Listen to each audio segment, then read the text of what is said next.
प्रथम गणधर बनते, किसके बनते? हाँ। और जैसे ही गणधर परमेष्ठी अपने आसन पर विराजमान होते हैं, क्या होता चमत्कार? क्या होता? झेलने वाला आ गया है, भगवान महावीर स्वामी की दिव्य देशना प्रारंभ हो जाती है ना। तो किसके पुण्य से प्रारंभ होगी? भक्त जीवों के पुण्य से। माध्यम कौन बनता है? कौन बनता? गणधर परमेष्ठी। कौन से गणधर? गौतम गणधर परमेष्ठी के माध्यम से दिव्य देशना प्रारंभ हो जाती है। सौधर्म इंद्र की खुशी का कोई ठिकाना नहीं रहता है। तो आचार्य गुणभद्र स्वामी कह रहे हैं कि जो दिव्य देशना है वह किसके माध्यम से खिलती है? सच्चे देव के माध्यम से खिलती है। और वे देव कैसे होते हैं? सर्वज्ञ होते हैं, वीतरागी होते हैं, और कैसे होते हैं? हितोपदेशी होते हैं।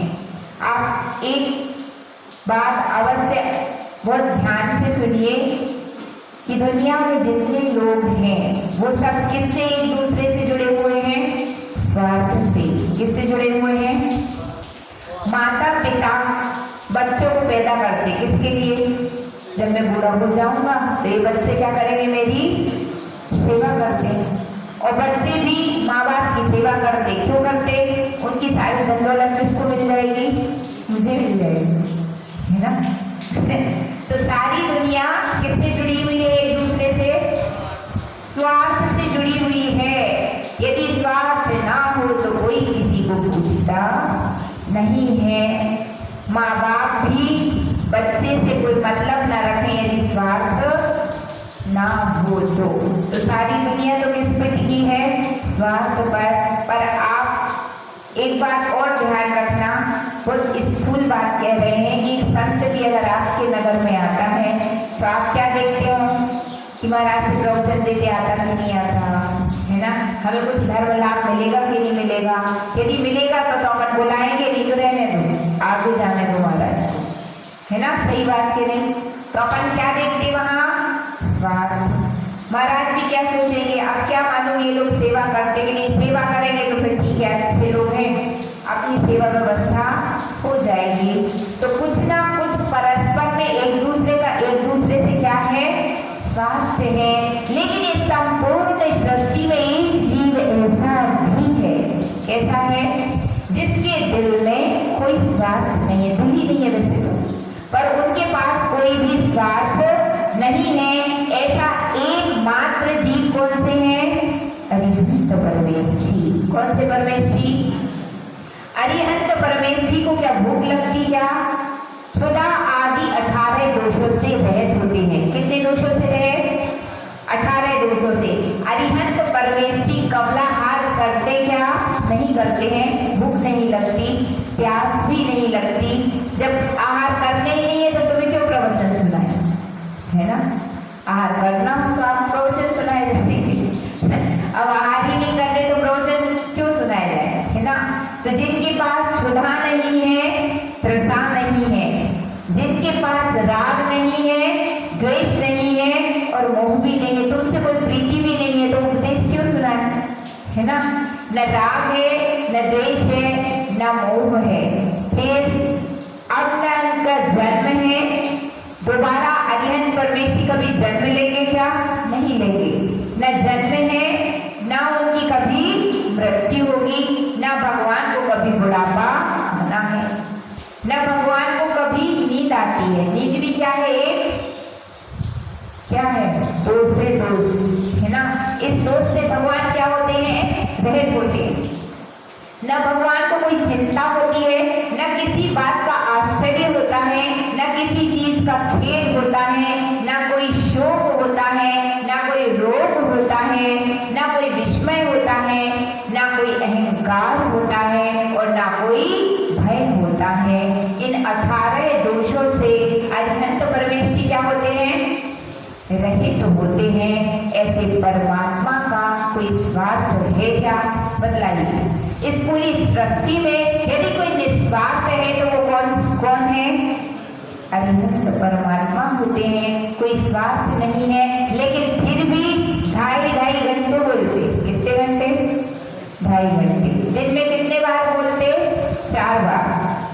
है ना। 2.5 घंटे की दिव्य देशना, दिन में 4 बार फिरे तो कितने घंटे हो गए?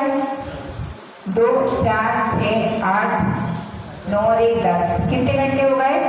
10 घंटे भगवान बोलते हैं। उनको आपसे कोई काम करवाना क्या? नहीं करवाना, लेकिन फिर भी कितने घंटे बोलते हो? किस लिए बोलते? कभी आपने इस पर विचार किया? इतने बड़े अरिहंत परमेष्ठी जिनकी सेवा में स्वयं सौधर्म इंद्र लगा हुआ है। सौधर्म इंद्र के पास कितनी विभूति है?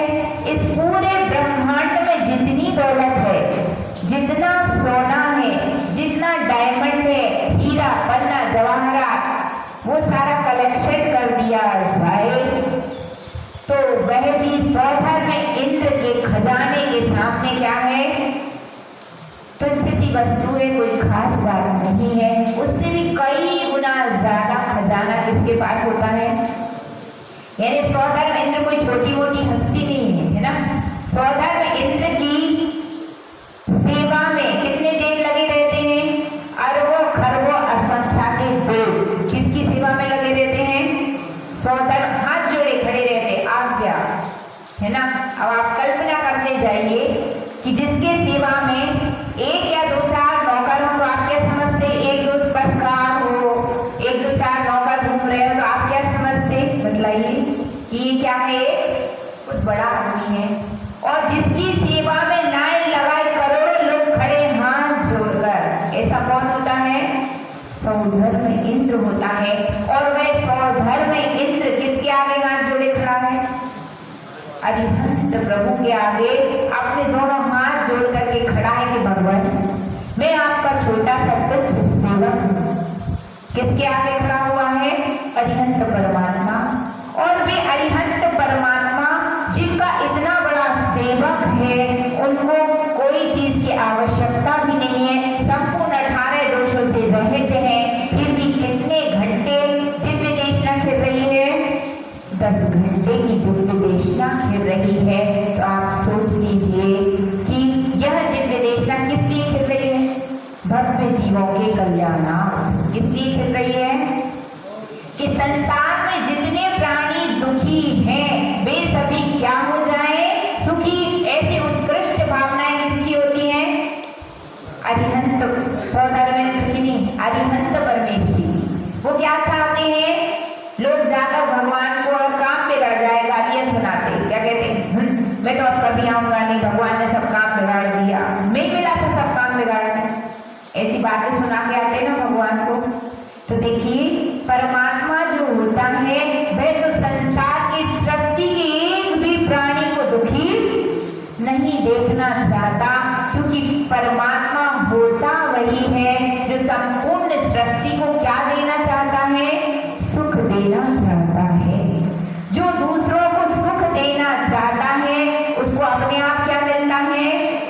सुख मिल जाता है। तो अरिहंत प्रभु के पास जो अनंत सुख है वो क्यों है?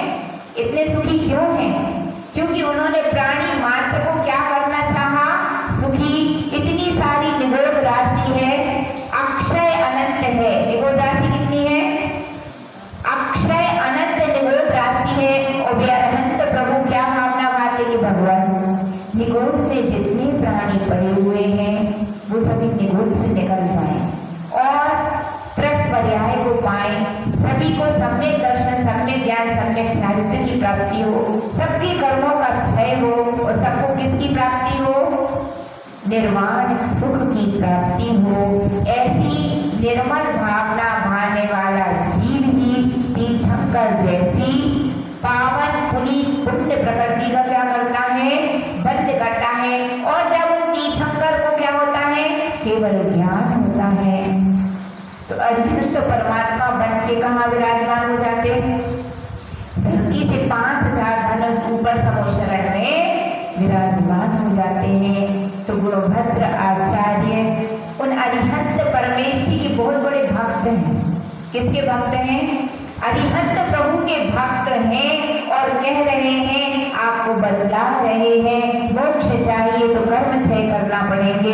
कर्म क्षय करना चाहते हो तो चारित्र को धारण करो, चारित्र लेना चाहते हो तो सम्यक ज्ञान चाहिए। सम्यक ज्ञान किससे मिलेगा? तो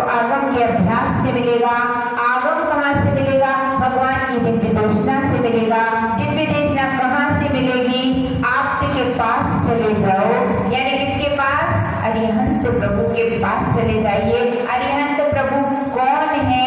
वीतरागी है, सर्वज्ञ बहुउद्देशी है और 18 पुरुषों से रहित है। वही तुम्हारे सच्चे परमात्मा हैं और उनकी दिव्य देशना को यदि तुमने अपनी आत्मा में आत्मसात कर लिया तो क्या होगा? शीघ्र ही अचिरात, अचिरात का मतलब होता है शीघ्र ही आपको किसकी प्राप्ति हो जाएगी? मोक्ष की प्राप्ति हो जाएगी। तो आचार्य भगवान कहना चाहते हैं कि जिस प्रकार कोई रोगी यदि अपने रोग का निवारण करना चाहता है, सुखी होना चाहता है, तो उसको क्या करना चाहिए? उचित वैद्य के पास जाना चाहिए। यदि आप अच्छे डॉक्टर के पास जाएंगे, इलाज करवाएंगे, तो आप क्या हो जाएंगे? स्वस्थ हो जाएंगे, है ना। और आपकी जो जिंदगी रोते धोते निकल रही थी तो थोड़ी अच्छी निकलेगी। तो आचार्य भगवान का कहना है जिस प्रकार रोगी अपने उस रोग का निवारण करने के लिए किसके पास जाता है? एक वैद्य के पास जाता है, उसी प्रकार जो कौन से रोग हैं अपने को लगे हुए हैं? जन्म, जरा और मृत्यु। हे भव्यात्मन, यदि आप अपने जन्म, जरा और मृत्यु रूपी रोगों का निवारण करना चाहते हैं तो आपके लिए अरिहंत प्रभु से बढ़कर के कोई दूसरा वैद्य मिलने वाला नहीं है। संसार में कोई भी वैद्य ऐसा नहीं है जो जन्म, जरा और मृत्यु से आपको छुटकारा दिला सके। हम आपको एक घटना के माध्यम से बतलाते हैं। एक बार की बात है, सनत कुमार चक्रवर्ती, और चक्रवर्ती के पास कितनी संपदा होती है? इतनी संपत्ति होती है, इतनी संपत्ति कि आप अपनी आंखों से उसको देख भी नहीं पाएंगे, आंखें फटी की फटी रह जाएंगी, इतनी संपदा होती है। इतना धनवान चक्रवर्ती वैराग्य हो गया, जिन दीक्षा उसने क्या करी? ग्रहण कर ली, दीर्घग्रंथ मुनिराज बन गए। कौन से चक्रवर्ती? सनत कुमार चक्रवर्ती। लेकिन देखिए पाप कर्म का उदय तो किसका आता? इतना बड़ा चक्रवर्ती, इतना पैसे वाला, और दीक्षा भी कौन सी ली? निर्ग्रंथ मुनि दीक्षा। और उसके शरीर में क्या हो गया? कुष्ठ रोग हो गया। अब स्वर्ग में बैठे हुए देवताओं में सनत कुमार, मुनि सनत कुमार की क्या चल रही थी? प्रशंसा चल रही थी।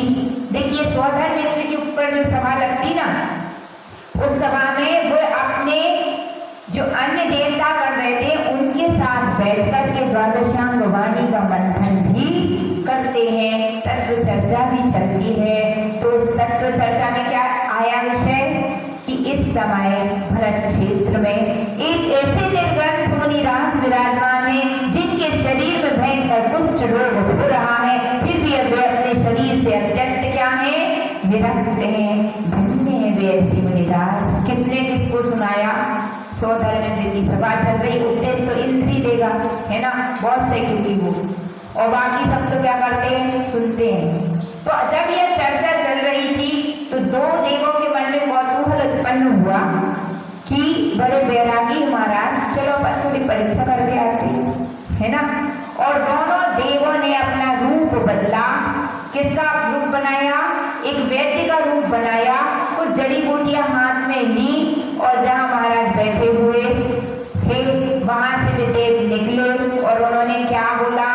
हर रोग की सर्दियां दवा, यहाँ दवा ली और वहां रोग हवा। किसने कहा? किसने? वह वैद्य महाराज के सामने से अनेक बार निकला, एक बार नहीं, कितने बार राउंड लगाए उसने? अनेक राउंड लगाए, हर रोग की सर्दियां दवा। लेकिन महाराज थोड़ी कुछ बोलेंगे, वो तो किस में बैठे थे? अपनी आत्मा का ध्यान कर रहे थे, कुछ भी नहीं बोले महाराज। एक बार गया, दो बार गया, महाराज ने कुछ भी नहीं कहा, तो फिर वो धीरे से उनके कमरे में स्वयं ही प्रवेश कर गया। कमरे में प्रवेश करके बोला, नमस्ते महाराज, मैं एक वैद्य हूँ और मेरे पास प्रत्येक रोग की सर्दियां दवा है। बड़े से बड़ा कठिन रोग भी मेरी दवा से क्या हो जाता है? ठीक। अगर आपके पास कोई ऐसा वैद्य आए तो आप क्या करेंगे? वैद्य जल्दी से आपका मोबाइल नंबर, कहाँ रहते हैं आप, है ना? अरे वैद्य के लिए चाय लाइए, नाश्ता लाइए, है लेकिन महाराज तो मौन थे, महाराज ने कुछ भी नहीं बोला। अब वैद्य जी को थोड़ा और कौतूहल हुआ कि महाराज को बोल ही नहीं रहे, लिफ्ट ही नहीं ले रहे, अब क्या की जाए। तो वैद्य ने क्या कहा कि महाराज आपको कितनी भयंकर व्याधि हुई है और आपको देखकर मेरे मन में विचार आया कि मैं आपके इस रोग का निराकरण करूं। मेरे पास ऐसी ऐसी दिव्य जड़ी बूटियां हैं जिनके माध्यम से आपका संपूर्ण रोग क्या हो जाएगा, ठीक हो जाएगा। तो महाराज ने क्या कहा, वाह वैद्य जी, आपने कितनी अच्छी बात कही है, आपको देखकर मैं बड़ा प्रसन्न हुआ, परंतु मुझे आश्चर्य इस बात का है कि आपको सिर्फ मेरा एक ही रोग दिखाई दिया है। कितने रोग? सिर्फ एक ही रोग दिखाई दिया है, और वह कौन सा है? ये शरीर में जो हो रहा है वह कुष्ठ व्याधि। परंतु मुझे तो तीन विकराल रोग हुए हैं और मैं उनसे बहुत परेशान हूँ। कितने वैद्य ढूंढ लिए लेकिन आज का कोई वैद्य नहीं मिला और आप तो स्वयं चल करके आ गए। अब तो वैद्य जी की खुशी का कहीं ठिकाना ही नहीं रहा। इतना आनंद हो रहा था वैद्य जी को कि महाराज को जड़ी बूटी लेने का क्या मिलेगा, मुझे अवसर मिलेगा। तो वैद्य जी ने कहा कि महाराज आपका एक रोग तो मुझे बाहर ही दिख रहा है, कृपया आप अपने 2 रोग और बतला दीजिए कि आपको क्या क्या समस्या है। तो महाराज ने क्या कहा, मेरे 3 रोगों के नाम जन्म, जरा और मृत्यु। क्या तुम इन 3 रोगों से मुझे छुटकारा दिला सकते हो? यदि तुम्हारे पास कोई ऐसी जड़ी बूटी हो जिससे मेरा फिर कभी जन्म ना हो तो मुझे दे दो। यदि तुम्हारे पास कोई ऐसी जड़ी बूटी हो जिससे मेरी मृत्यु ना हो तो तुम्हारी औषधि स्वीकार करने के लिए मैं तैयार हूँ। और यदि तुम्हारे पास कोई ऐसी औषधि हो जिससे मेरा बुढ़ापा ना आए तो वह औषधि भी मैं लेने के लिए तैयार हूँ। वैद्य जी ने दोनों हाथ जोड़ लिए और क्या कहा कि भगवान मुझे क्षमा करें, इन रोगों की औषधि तो आपके ही पास है, मेरे पास इन रोगों की औषधि नहीं है। और वह वैद्य अपने असली रूप में प्रकट हो जाता है, महाराज की स्तुतियां गाता है, स्वर्ग वापस चला जाता है। बात समझ में आ रही? तो वे जो निर्ग्रंथ मुनि राज थे उनको कौन कौन से रोग थे? जन्म, जरा और मृत्यु जैसे रोग थे। वे किसकी शरण में नष्ट होंगे? तो एकमात्र उनका निराकरण कौन कर सकता है? उनको पता था कि जो सच्चा वैद्य है वह कौन है? अरिहंत परमात्मा है, सच्चे आप्त हैं। मुझे किसकी शरण में जाना पड़ेगा? तो सच्चे प्रभु की शरण में जाना पड़ेगा। और प्रभु की शरण में जाने वाला ही अपने आत्मा की शरण को ग्रहण कर पाता है, और आत्मा की शरण को ग्रहण करके ही कर्मों का क्षय करके निर्वाण की प्राप्ति कर लेता है। तो इस गाथा के माध्यम से आचार्य भगवान कह रहे हैं कि उन्हीं अरिहंत प्रभु का हमें क्या लेना है? आश्रय लेना है, ताकि हमारे भी कर्म क्या हो जाएंगे? क्षय हो जाएंगे। तो इस आपको आज एक चिंतन और विचार करना है कि मुझे इस विकट कली काल में जहाँ पर दुख ही दुख है, क्या है? दुख है कि सुख है? नाम क्या है इसका? दुखमा काल। कौन सा काल है ये? इस दुखमा काल में अगर आपको मनुष्य पर्याय मिल गई तो ये बात छोटी है कि बड़ी? बहुत बड़ी है। उसमें भी आपको जिंदकुल मिल गया तो ये बात बड़ी है कि छोटी? बहुत बड़ी है। कितने सारे जीव हैं जो त्रेंच की पर्यायों में हैं, और एक बार त्रेंच की पर्याय में ये जीव गया तो कितने भाव निकल जाते? अनेक भाव। अभी चीटा चीटी, हाथी घोड़ा बंदर कुत्ता, है ना, कितने भाव निकल जाते? अनेक भाव, पता नहीं चलता समय कहाँ गया, है ना। लेकिन अपने को पुण्य उदय से कौन सी पर्याय मिली? तो ये मत समझना कि सुनील भैया मैं छोटा मोटा आदमी, आपको पुरुष की पर्याय मिली है इसलिए आप क्या हैं? छोटे मोटे आदमी की बहुत बड़े हैं। क्या छोटे हो क्या बड़े? मैं बहुत बड़ा आदमी हूँ ऐसे सोचना चाहिए, है ना। तो मनुष्य पर्याय मिल गई, उस पर भी क्या मिल गया? जिनकुल मिल गया। जिनकुल मिलने पर भी परमात्मा के प्रति हृदय में भक्ति है कि नहीं? परमात्मा के प्रति भक्ति भी है। देव शास्त्र गुरु के प्रति सेवा भक्ति के भाव है कि नहीं? वो भी है।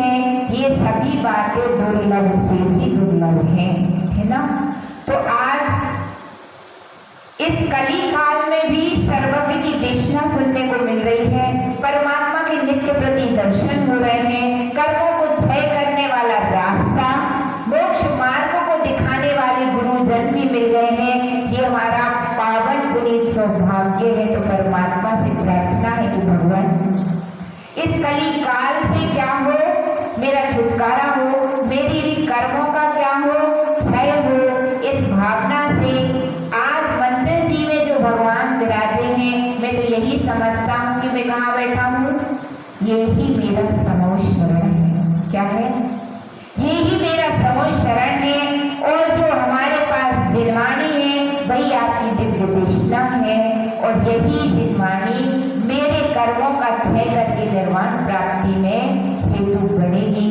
ऐसी जो व्यक्ति निरंतर भावना भाता है वह अच्छी रात मतलब शीघ्र ही इस पंचम काल से भी छुटकारा पाएगा, कर्मों का क्षय करेगा और निर्वाण को प्राप्त करेगा। इसी भावना के साथ जय बोलिए चिंतामणि पारसनाथ भगवान की, द्वारका शांगी जिनवाणी माता की, जिनवाणी की